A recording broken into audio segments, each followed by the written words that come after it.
I was raised on a horse ranch, and our idea of radio on Saturday night was Louisiana Hayride, and but we only sang Irish music at home. So I grew up on the old-fashioned cowboy music and Irish music at the same time.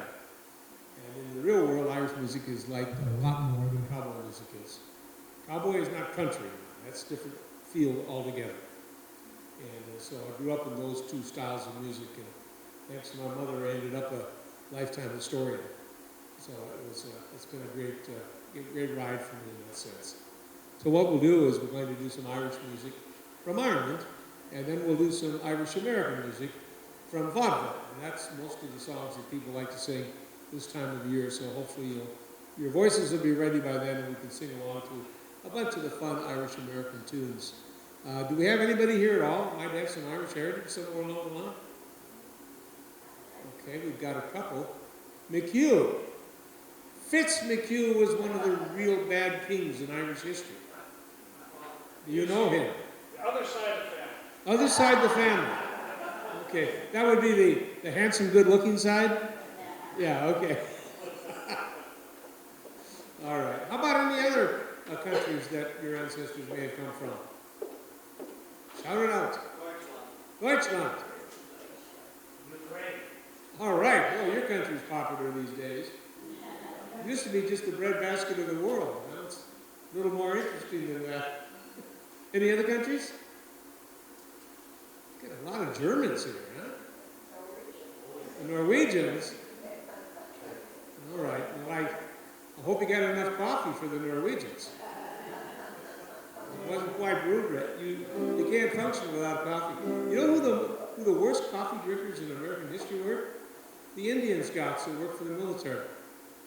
You could give them all the finest horses and the biggest pay and everything, the clothes, you name it. But they had to have their coffee every day, or they wouldn't work for the U.S. government. And keep in mind what coffee was like back then. It's a bunch of beans in the bottom of a boiling bunch of water. And the only chance you had to find coffee was to pour a bunch of eggshells on top of it. So before they learned how to pack coffee so it would stay for more than 2 days, that's what coffee was like in American history. And that's why tea was so popular for so long. It took about 1870, 75 before anybody figured out how to make real coffee as we know it today. Thank goodness it was a store owner in Pittsburgh, Pennsylvania, of all places, where it all came from. So anyway, let's get into some of the Irish music. This is kind of a song to open up, kind of a bridge song, sort of half Irish, half American, half Australian. That's 3 halves so far, right? Here we go. I was dreaming of old Ireland, Killarney's lakes and fells. I was dreaming of the shamrock, the dear old Shandon bells. When my memory suggested a vision bright and clear of all the strange things that would happen, we had old Ireland here. The Blarney Stone stood out in New York Harbor, Dublin town to Boston came to stay. The Shannon River joined our Mississippi, the Blarney's lakes flowed into Frisco Bay. Shannon bells rang out in Kansas City, Concord in Texas didn't clear. Parents' sounds would never roam, all our boys would stay at home. We only had old Ireland over here. There's lots of lovely colleagues dancing on the village green. Sure, there's lots of lovely colleagues, the fattest ever seen. But the boys are out on potty, and the girls come Molly dear. Sure, we'd wrap the green flag round them, we had old Ireland here. If the Blarney Stone stood out in old Two Harbors, down the St. Paul came to stay. If the Shannon River joined up Mississippi, the Blarney's lakes flowed in Wayzata Bay. The Shannon bells rang out in our cathedral at County Cork, and the Iron Range did appear. Aaron's sons would never roam, our boys would stay at home. If we only had old Ireland over here.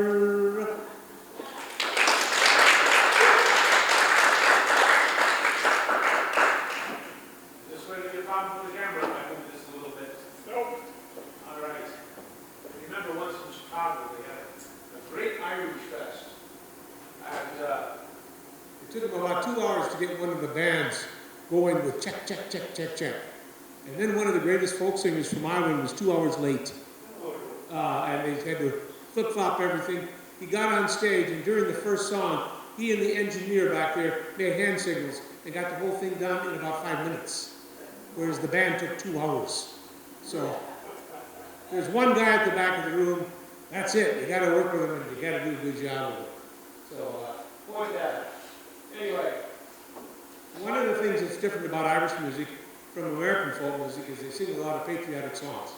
And this one is from 1916, called the Easter Rebellion, when England took big gunboats and sailed right into downtown Dublin on the River Liffey and started leveling all the big stately buildings in downtown Dublin. And a Catholic priest watched the whole thing, and he wrote a folk song about what he witnessed.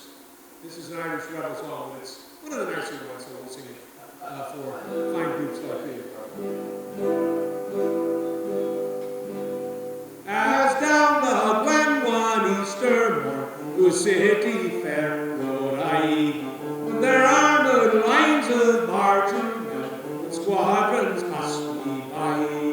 No pipe did hum, no battle drum, it sounded its dread tattoo, but the Angelus bell for the Liffey swell rang out in the foggy dew.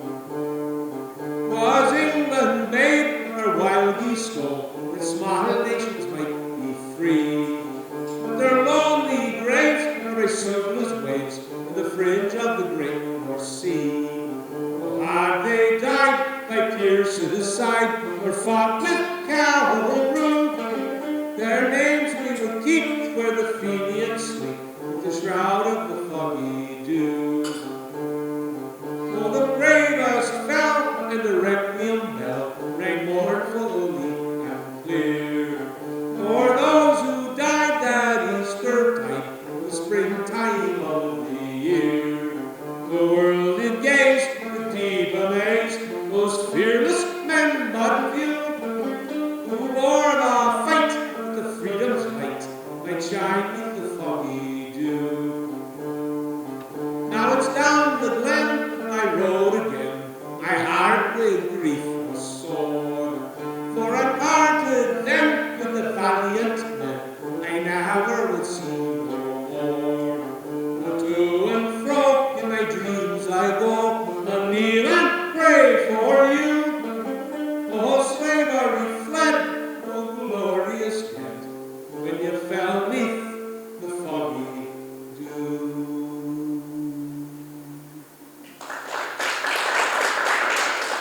The real Irish rebel song, yes sir. What's the, you're talking about 1916 when the English, Yes. Irish, what? England invaded Dublin. There was an insurrection. There was Ireland decided to revolt again. It's a sort of every 50 years they have to have a revolution, and they were doing pretty well. So England threw all their might and power against them in downtown Dublin and started leveling the buildings. It would take about 5 years for Ireland to win. They appeared to lose at first, but with guerrilla warfare called the IRA, it took them about 5 years, and then they came back and win. You notice in the last verse of the song, the Irish described themselves as slaves. For about 600 years, that's how the Irish people described themselves, as slaves of the English. It's a word that we use very particularly, of course, in America, but in Ireland it was used in a broader sense. It just meant the government had been subjected, and to the best they could, they were trying to outlaw songs they didn't like, and rebel songs were outlawed. You know what the other song was? Military recruitment songs. They would have all kinds of songs saying, don't join the British Army. Because the British Army was largely Irish kids. Big families, no place to go, no farms to inherit, so they joined the British Army. And that became a monster problem when the British tried to invade Ireland. They'd get over there and half their army would walk off the job and go home. They didn't want to kill their own parents. So they brought in the evil and notorious Welchmen to do all their killing for them. So it got really confusing. That's what happens when you have an army composed of many different nationalities. You always run the risk that somebody's not going to fight you. And that's what happened very much back then. while we're in the mood of being rough and tough, I'll sing you the most famous song in Ireland about being a highwayman. This is a real guy who lived about 300 years ago, and he became a highwayman in a place called the Bog of Allen. And everybody had to translate. You had to go through that. That's where the roads were. And he held them all up. This song is about his captures. Most people have heard a couple of phrases of the song, if they haven't heard the whole song. It's the story of Patrick Fleming, one of the great highwaymen of old Ireland.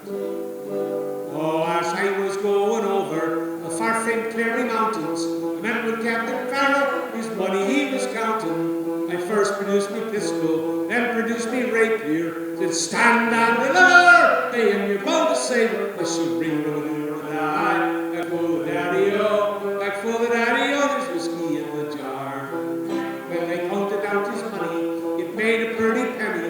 I put it in me pocket, I took it home to Jenny.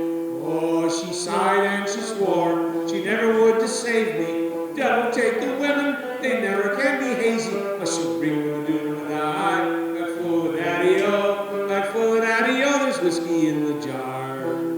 Well, I went into me chamber for to take a slumber, dreamt of golden jewels, ha ha, sure it was no wonder. Oh, but Jenny drew me charges, she filled them up with water, sent for Captain Farrell to be ready for the slaughter. I should ring the die, back full of daddy-o, back full of daddy-o, there's whiskey in the jar. It was early in the morning, before I rose to travel, comes a band of footmen, led by Captain Farrell. I first produced me pistol, but the woman stole me rapier. I couldn't shoot the water, so a prisoner I was taken. I should ring the die, back full of daddy-o, back full of daddy-o, there's whiskey in the jar. Well, if anyone can save me, it's my brother in the army. If I can find a station that's in Cork or in Killarney. Oh, if he were here beside me, we'd go roaming through Kilkenny. Judge, he'd treat me better than me down in Spartan Jenny. I should ring the die, back full of daddy-o, back full of daddy-o, there's whiskey in the jar. Well, now some take delight in the carriages a-rolling, others take delight in the hurling and the bowling. Oh, but I take delight in the juice of the barley, courting pretty fair maids in the morning bright and early. I should ring the die, back full of daddy-o, back full of daddy-o, there's whiskey in the jar. Now I'm standing on the gallows, staring at me hangman, looking down on black horses, me coffin and a wagon. Me thoughts are flying far away, the whole life's passing for me, counting all the good times, Cork, Collins and Killarney. I should ring the die, back full of daddy-o, back full of daddy-o, there's whiskey in the jar.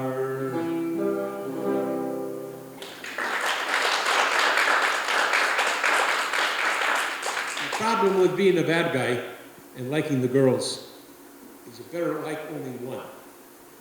Otherwise, bad things will happen to you. Poor Patrick Fleming liked a little too many too well. This is unbelievable. With the number one, sing along. We're Irish people. I got it anywhere in the world. Got a good part for you.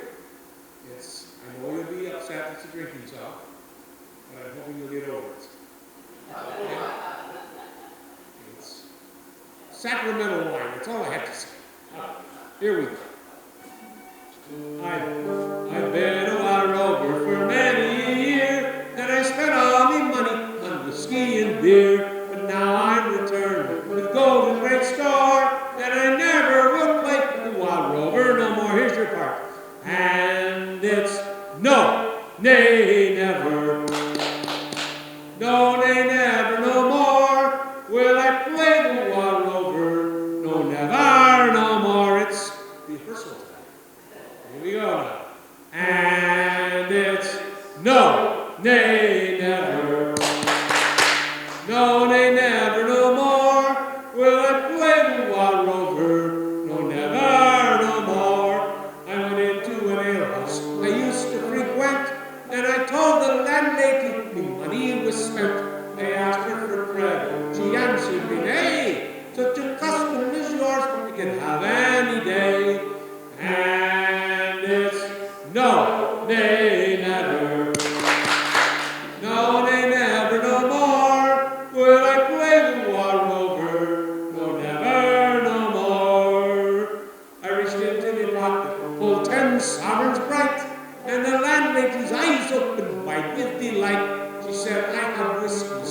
wines of the best, and the words that I said were only in jest. And it's no, nay, never. No, nay, never, no more will I play the wild rover. No, never, no more. I'll go home to me parents, confess what I've done, and I'll beg them to pardon their prodigal son. And when they've caressed me, there's oft times before, and I never will play the wild rover no more. And it's no, nay, never. No, nay, never, no more will I play the wild rover. No, never, no more. One last time and really loud. Let's make McHugh have to do something with his sound system. Here we go. And it's no, nay, never. No, nay, never, no more will I play the wild rover. No, never, no more. There you go. Well, as long as I got you up, we'll do a song I haven't done for a long time. This is for great voices like we have here. Okay? Here we go. This is a song about an Irish rebel who died on a hunger strike back in 1970. And it was in England. And they took the body back to Ireland to bury it. He wasn't from Dublin with a boat left. He was from County Mayo in Western Ireland. And so they took him with a horse and cart all the way west to the cemetery. 50,000 people were following that horse and cart. And they thought that was going to be a big war and a big fight. Nothing like that happened. Instead, somebody just wrote a wonderful song. It's from the point of view of the chorus. And it has the longest chorus you've never heard, and we're having to sing it very shortly, okay?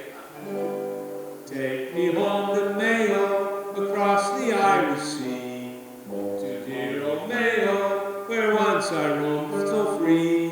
Take me home to Mayo, where let my body lie, home in dear old Mayo, beneath the Irish sky. That was the chorus. Just jump in where you can. Okay, seriously. I know you can do it. Take me home to Mayo, across the Irish Sea, home to dear old Mayo, where once I roamed so free. Take me home to Mayo, where let my body lie, home in dear old Mayo, beneath the Irish sky. My name is Michael Gaughan, from Ballina I came. I saw my people suffering, sure I vowed to break their chains. I raised the flag in England, prepared to fight or die. Far from dear old Mayo, far from the Irish sky. Here we go. Take me home to Mayo, across the Irish Sea, home to dear old Mayo, where once I roamed so free. Take me home to Mayo, where let my body lie, home in dear old Mayo, beneath the Irish sky. My body cold and hungry, in Parkhurst jail I lie, for morphine of my country, on hunger strike I die. I have but one last longing, I pray you'll not deny. Take my body back to Mayo, buried beneath her sky. Last time now. Take me home to Mayo, across the Irish Sea, home to dear old Mayo, where once I roamed so free. Take me home to Mayo, where let my body lie, home to dear old Mayo, beneath the Irish sky. See how well you did? Isn't it amazing? That long chorus, you're not that unusual. Well, you're great, but you're not that unusual. Everybody can sing that. I have no idea why. There must be some bunch of guitar strings running through everybody's head. But that melody just feels good. Take you right now back to Dublin town in the year 1701. And it's a very foggy, dank, wet, icky day. Not uncommon over there. And I'm going to take you to a very particular place called St. John's Church. Actually, we're in the churchyard of the old church. What do you suppose the churchyard really is? Absolutely. And there's a grave going on in the far back corner of the cemetery. It's really the potter's field.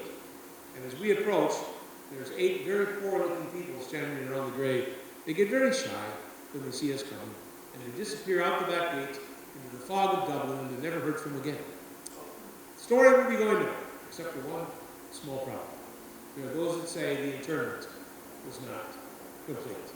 But somehow the spirit, even the ghost of the dearly departed, lives on and haunts the streets of Dublin town to this very day. If you go to the open fish markets on Amble Street or down in other parts of the marketing district of Old Dublin, and you listen very carefully in your pure heart, you can hear the voice of long ago echoing down the street, cascading off the brick buildings, and right into your very ear.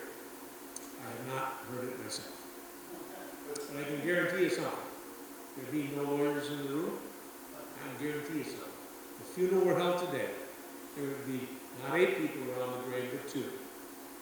Million. As you just witnessed the last moments of by far the most famous Irish woman that ever lived. You know where it was. In Dublin's fair city, where the girls are so pretty, there I first saw my sweet Molly Malone. She wheeled a wheelbarrow, the streets broad and narrow, bright coppers and muscles, alive, alive, oh. Alive, alive, oh. Alive, alive, oh. Bright coppers and muscles, alive, alive, oh. She was a fishmonger, sure 'twas no wonder, so were her father and mother before. Each wheelbarrow, the streets broad and narrow, bright coppers and muscles, alive, alive, oh. Alive, alive, oh. Alive, alive, oh. Bright coppers and muscles, alive, alive, oh. She died of a fever, and nothing could save her. That was the empress sweet Molly Malone. Now her ghost wheels that barrow to the streets broad and narrow, crying cockles, mussels, alive, alive, oh, alive, alive, oh, alive, alive, oh, crying cockles,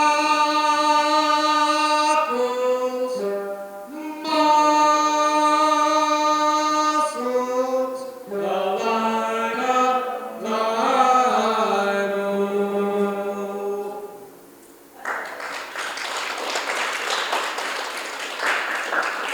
Molly was 37 when she died. She died of the fever, that would be the typhoid fever. If you had any medical people in the room, you know that back then, a lot of people that work in the fish markets died of typhoid fever. So she lived a pretty much longer than you might have expected back in that time. A lot of it. Yeah, hey, in that part of the impoverished classes, to live to be 40 years of age in any way was a big deal back then. The wealthy with good food could, of course, live a lot longer. But that was pretty good. She's sort of like a Mary Poppins type or Eliza Doolittle type. There's a lot of wild stories about Molly, but they're hard to pin down, let's put it that way. Anyway, it's a grand story. I'm going to do a tune for you now that I got to explain a little something to you. The troubles in Ireland. I just want to say something. They're not actually about religion. They're about economics. If you knew how many Catholic kids go to Protestant vacation Bible school, you'd be shocked, particularly in the Republic of Ireland, 26 colonies. And they don't actually fight about religion. They fight about what house you get to live in, what school you get to go to, what kind of a job you get. It's kind of a subtle form of apartheid, which is what is really going on over there. It's mostly in the 6 counties of the north. So what I'm saying is Americans fight more about religion than the Irish do. It's really about money. Can you imagine people fighting about money? But that's exactly what's happening. The reason I'm getting serious with it is I want to poke a little bit of fun at the subject, and I don't want you to get unhappy with me as we do that. I'm going to do a song about a young man who has a problem. His father's Protestant, and his mother's Catholic. Most of the while, it's fine. Every once in a while, there are inconveniences that pop up. The song is about those inconveniences. Oh, that's the biggest mix-up that you have ever seen. Me father, he was orange. Me mother, she was green. Oh, me father was an astronaut, for a Protestant was he. Me mother was a Catholic girl, for County Cork was she. They were married into churches, lived happily enough, until the day that I was born, and things got rather tough. And it's the biggest mix-up that you have ever seen. Me father, he was orange, me mother, she was green. Well, baptized by Father Riley, I was rushed away by car to be made a little orange man, me father's shining star. I was christened David Anthony, but still in spite of that, to me father I was William, while my mother called me Pat. And it's the biggest mix-up that you have ever seen. Me father, he was orange, me mother, she was green. Oh, with mother every Sunday, to mass I probably stroll. Then after that, the Orange Lodge would try to save my soul. Both sides tried to play me, but I was smart because I'd play the flute or play the harp, depending where I was. And it's the biggest mix-up that you have ever seen. My father, he was orange, my mother, she was green. Oh, one day me ma's relations came around to visit me, just as me father's kinfolk were all sitting down to tea. They tried to smooth things over, but they all began to fight. And me, being strictly neutral, I bashed everyone in sight. That is the biggest mix-up that you have ever seen. My father, he was orange, my mother, she was green. Well, my parents never could agree about my kind of school. Me learning was all done at home, that's why I'm such a fool. They both has time to rest them, and left me caught between the awful color problem of the orange and the green.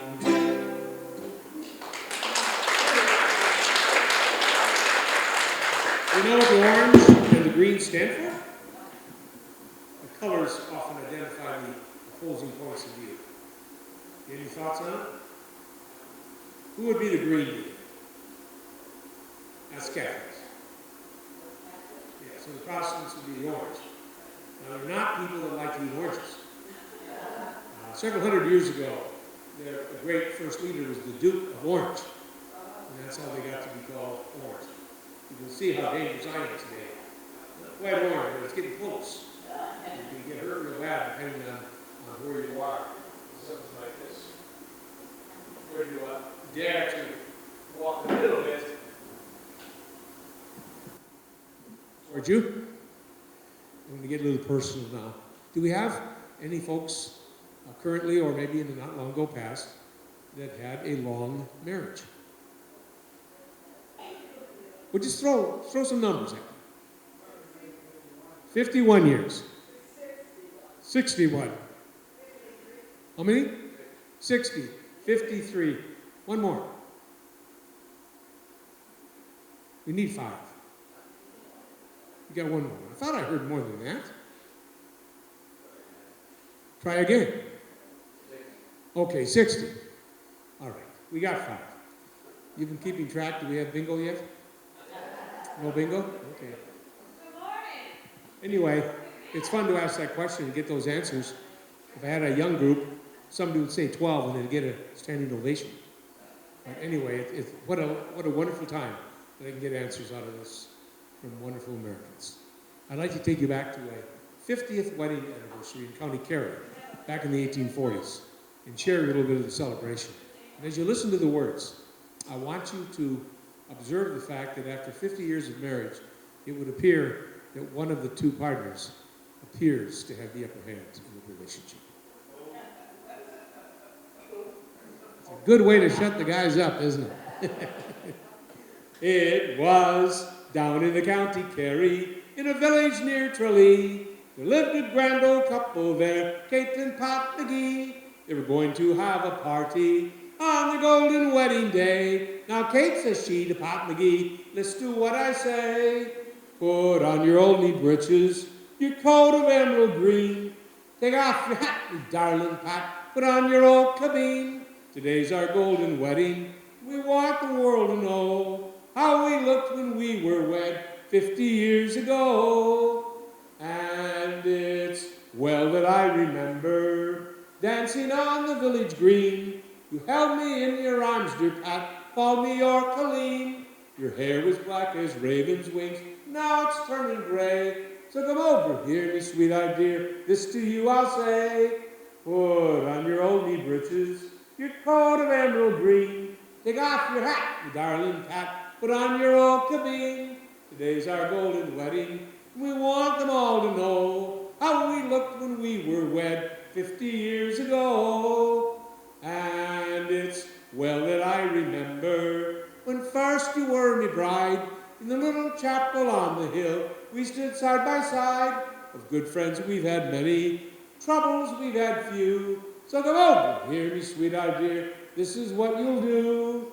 Put on your old knee breeches, your coat of emerald green. Take off your hat, me darling Pat, put on your old cabine. Today's our golden wedding, we want the world to know how we looked when we were wed 50 years ago.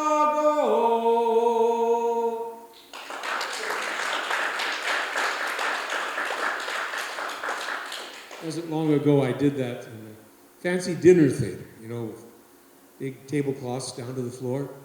And I picked one of my gentleman victims. I stood over him and I sang those words of challenge. You know what he did? He took the tablecloth, whooped it on top of the table, and there he sat with knee breeches. I couldn't sing or talk for about 2 minutes. It was awful. But I learned my lesson. And now when I pick a gentleman victim, I always make sure he's wearing pants.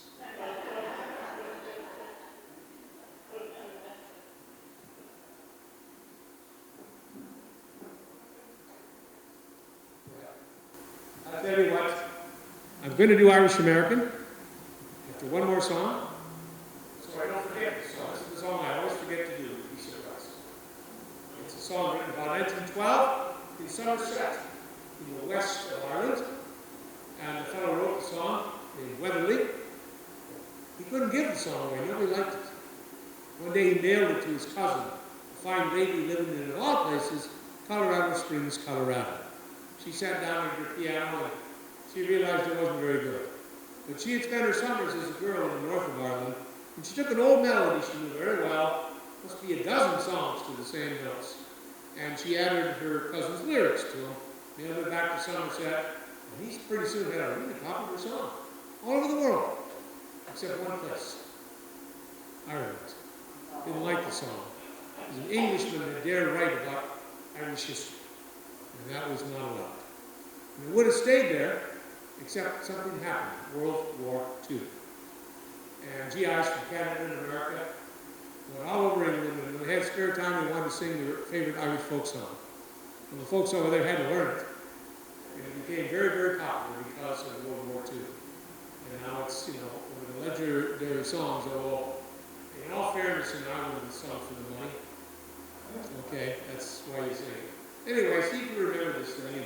I'm going to sing it a little down and dirty, folk style, because I want you to listen to the words. Oh, Danny boy, the pipes are calling, from glen to glen and down the mountainside.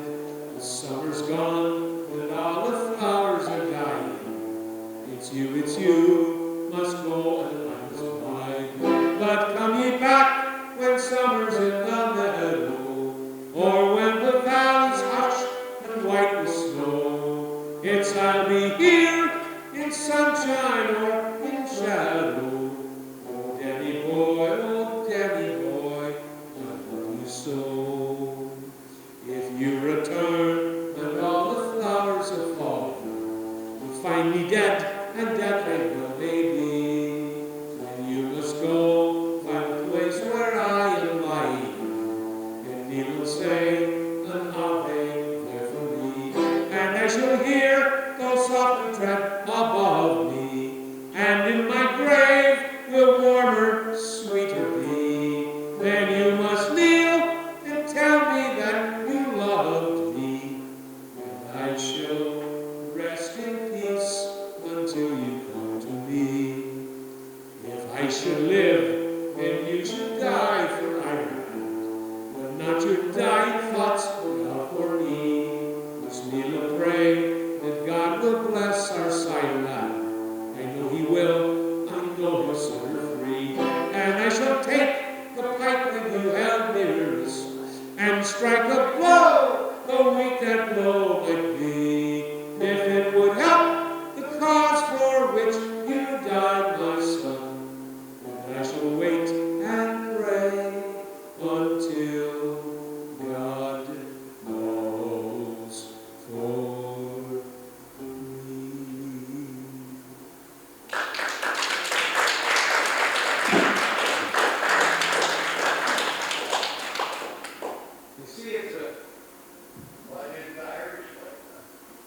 It's a song about a sacred moment in Irish history, the rebellion of 1798 against England. That's the sacred rebellion. It was an awful, disgusting event on both sides. But it's the sacred one to the Irish mind and heart. And in the song, the father sends his son off to war against the English.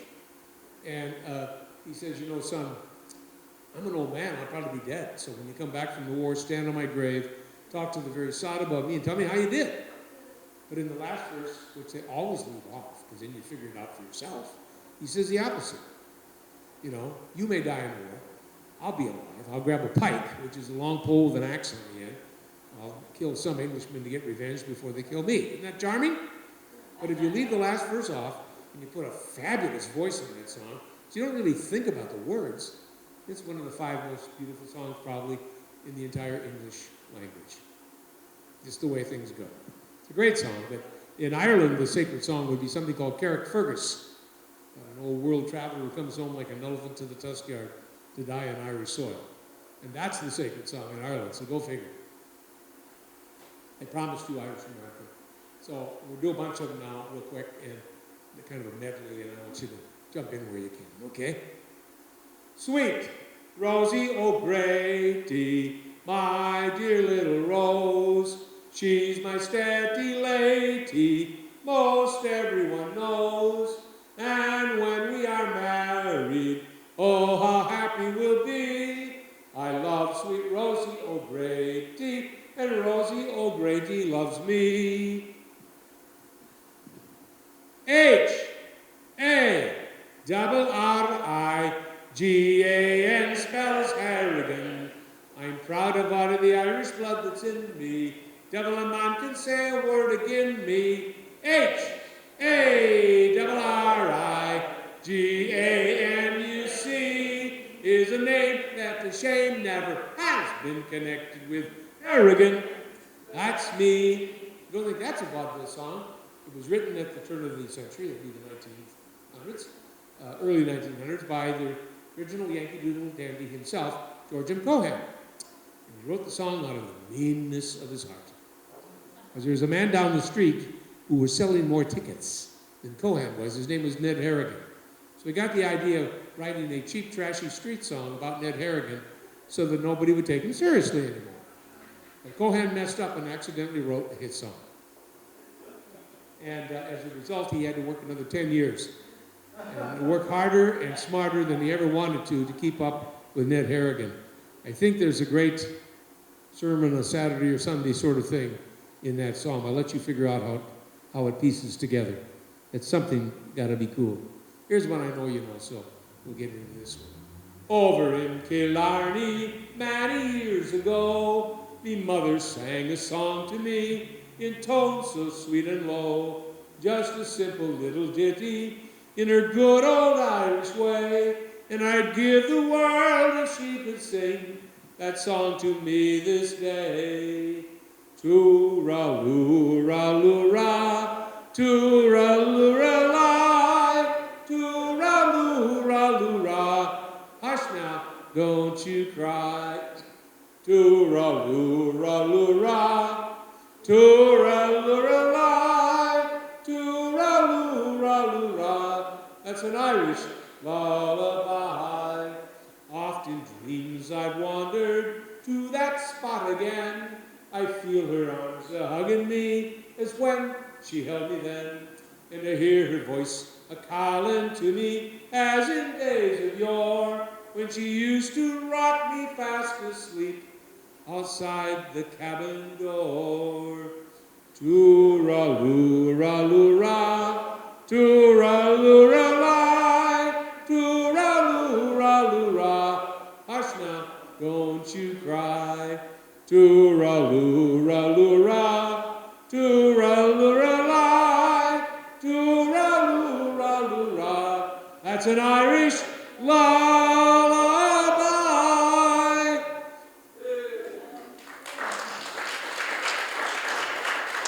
There are rules. The rule is this. When I go like that, it means a high note's coming. And I expect you to hit it a half a second before I have to. Okay? Those are the rules. There's a spot in my heart no calling may own, a depth in my soul not sounded, not known, a place in my memory, my life that you fill. Nobody could take it, no one ever will. Sure I love the dear silver that shines in your hair, and the brow that's oft furrowed and wrinkled with care. I kiss the dear fingers so toil-worn for me. Oh, God bless you and keep you, Mother McCree. Anybody remember that one? All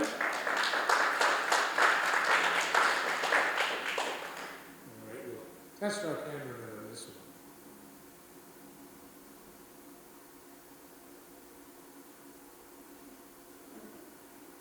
There's a tear in your eye, and I'm wondering why. It never should be there at all. With such power in your smile, sure a stone you'd beguile, but never a teardrop should fall. With your sweet lilt and laughter, like some fairy song, and your eyes twinkle bright as can be, you should laugh all the while, and all other times, smile, but never a teardrop for me. Everybody, when Irish eyes are smiling, sure 'tis like a morning spring. In the lilt of Irish laughter, you can hear the angels sing.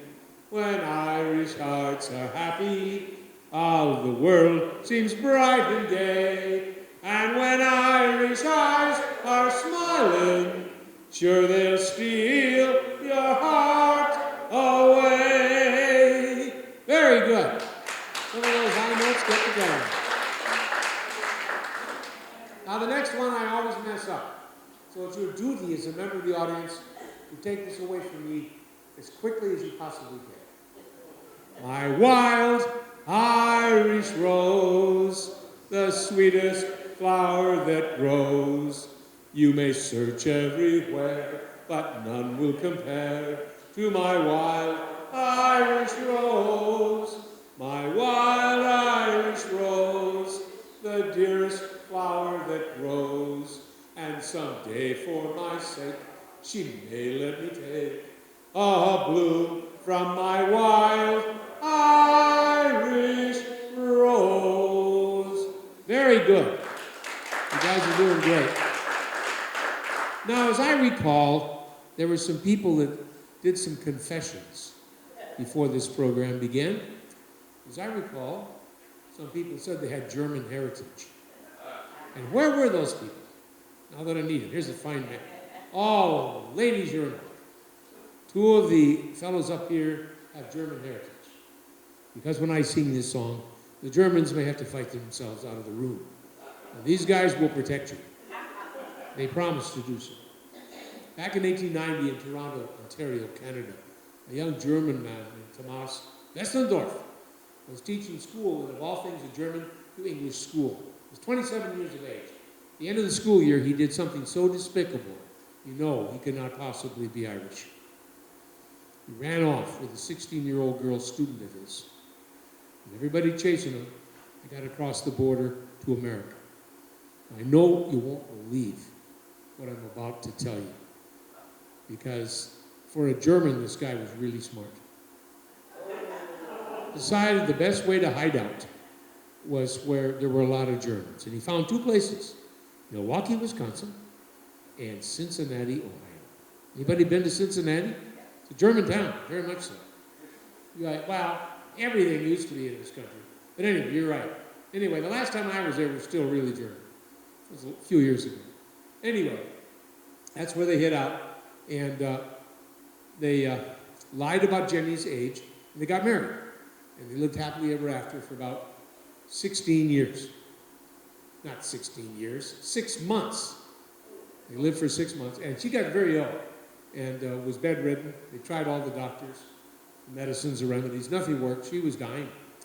And so finally he realized the only way to save her was to give her a reason to live, something the doctors could not. So he said, Jenny, if you'll just get well enough to travel, we'll go back to Germany. We'll go back to see our friends, our relatives, the beautiful scenery. We'll speak our own language again, full time. She died.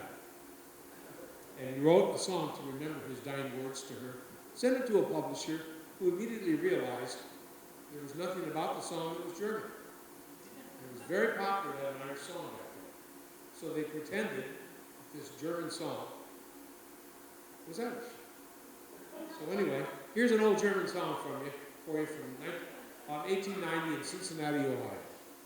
I'll take you home again, Kathleen, across the ocean wild and wide, to where your heart has ever been, since first you were my bonny bride.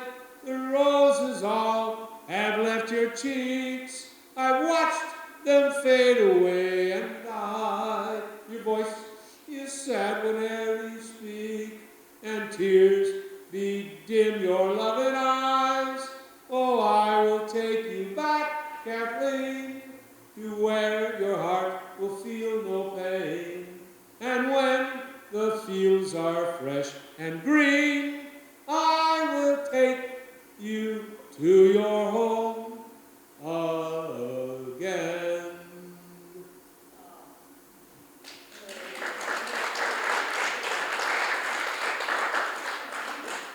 The reason the name Kathleen is in there is because the publisher, when he saw the song, did not think that Jenny was a very musical name for a song.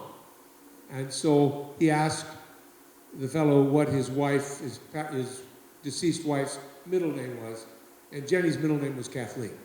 And that's how the song became I'll Take You Home, Kath. And again, you're trying to sell Irish music, Kathleen's a better word to do it. Do another one I think you know in this whole genre. This is there was a band about 1885 in the city of Limerick in the west of Ireland. A giant band, there were 40 members of the band, called the St. Mary's Fife and Drum Band. And after a couple of years, about 5 or 6, 3 of the members immigrated to America, to Connecticut. And by then, one of their daughters was full grown. And they got lonesome for their band, so they put together a little 4-person version of the original 40-member band. They were great. And so some of the songwriters in Tin Pan Alley, New York, wrote a song about this little tiny band. And it's one that most people know, but I don't think you realize how small the band was, or even that the band itself was real. See if you remember this song. Oh, my name is McNamara, I'm the leader of the band. Though we're small in number, we're the best band in the land. Well, I am the conductor, and we often have to play with the very best musicians you hear about today. Oh, the drums will bang, the cymbals clang, the horns they blaze away. McCarthy puffs the old bassoon, Doyle the pipes will play, and Hennessy, Tennessee toodles the flute. Sure, the music is something grand. A credit to old Ireland, it's McNamara's band. Well, we play at wakes and weddings, and every county ball. At every great man's funeral, we played that march from Saul. And when the Prince of Wales to Ireland came, sure he shook me by the hand. He said he'd never seen the likes of McNamara's band. Oh, the drums will bang, the cymbals clang, the horns they blaze away. McCarthy puffs the old bassoon, Doyle the pipes will play, and Hennessy, Tennessee toodles the flute. Chomp, the music is something grand. The credit to old Ireland is McNamara's band. Whenever an election's on, we play for either side. The way we play our final wares fills Irish hearts with pride. If old Tom Moore were living now, sure, he'd make you understand that none can do injustice like a McNamara's band. Oh, the drums go bang, the cymbals clang, and the horns they blaze away. McCarthy puffs the old bassoon, Doyle the pipes will play, and Hennessy, Tennessee toodles the flute. Sure, the music is something grand. Credit to old Ireland is McNamara's band.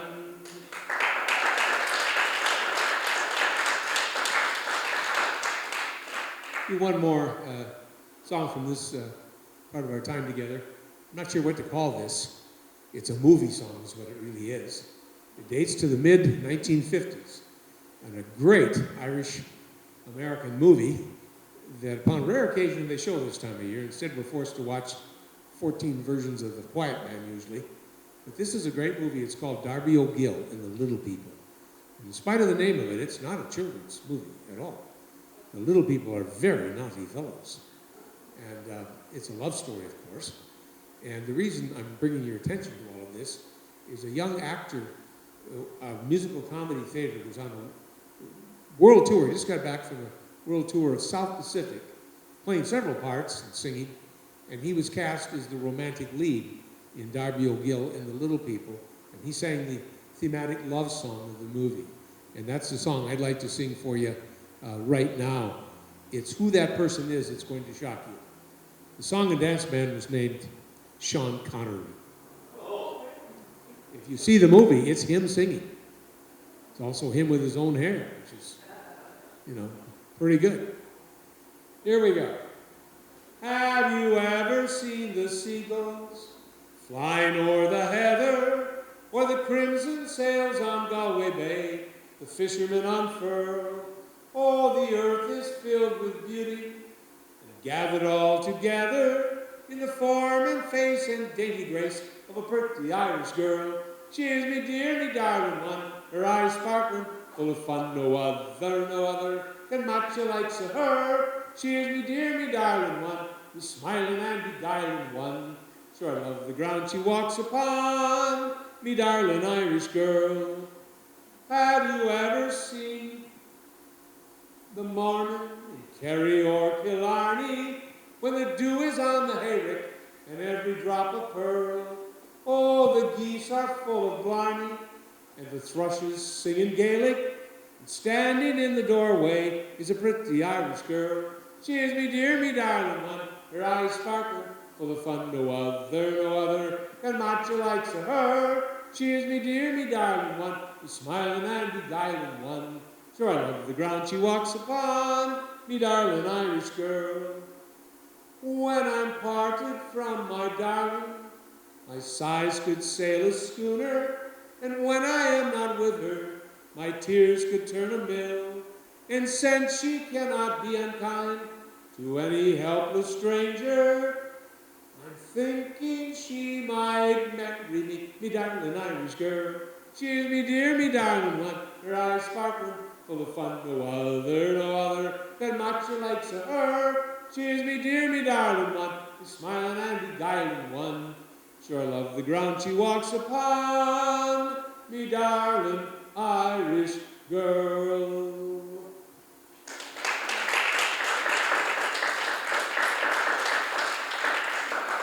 Seriously, if you can find the movie somewhere, watch it. It's a really good movie. The female lead is fantastic too. Another Scott actress who died tragically at a very young age. Otherwise, she might have been a superstar before it was all over. But anyway, the movie is really worth watching. We're going to shift back to Ireland now in the song that this is always the biggest problem in an Irish program. This is the time in which we start to finish, or the beer truck arrives. It's kind of an either-or situation. We'll try to finish.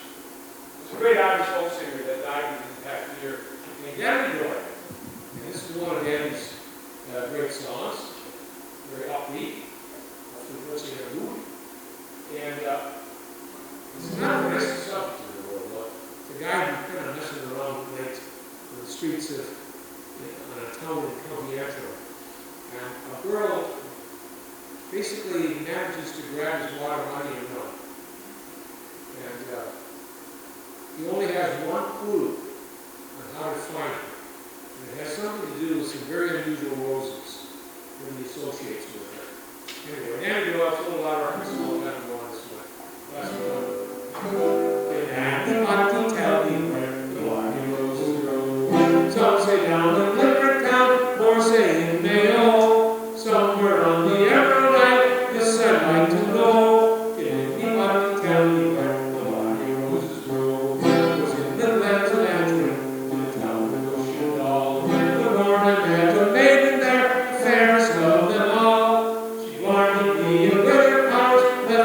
hope you know the dance will look along where the bonny roses grow. The chains were like red roses, her never wrinkled hue. Before the tree had done with me, she had me raving too.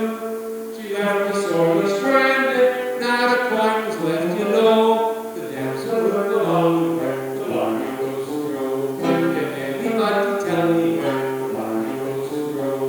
Some say down in Limerick town, more say in Mayo. Somewhere on the Emerald Isle, this I'd like to know. Can anybody tell me where the bonny roses grow? The roses in Killarney, the same county Clare. But on my word, the rose's voice can't find anywhere. She guarded me and with her powers left me broke, you know. The dance will look along where the bonny roses grow. Pushed around the green bush, she murmured softly, if you belong to Ireland, this your shout belongs to me. For down in Galway, all the road captured me, you know. The dance will look along where the bonny roses grow. Can anybody tell me where the bonny roses grow? Some say down in Limerick town, more say in Mayo. Somewhere on the Emerald Isle, this I'd like to know. Can anybody tell me where the bonny roses grow?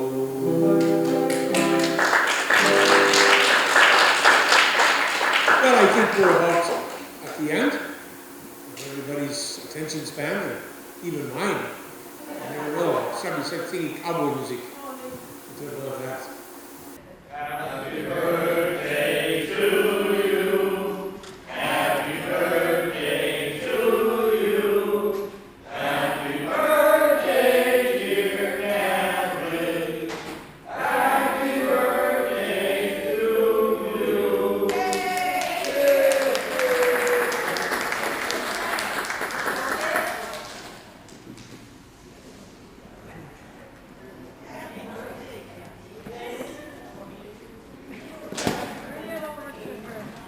And you're still on fire, there goes the rain. Shiny in the house.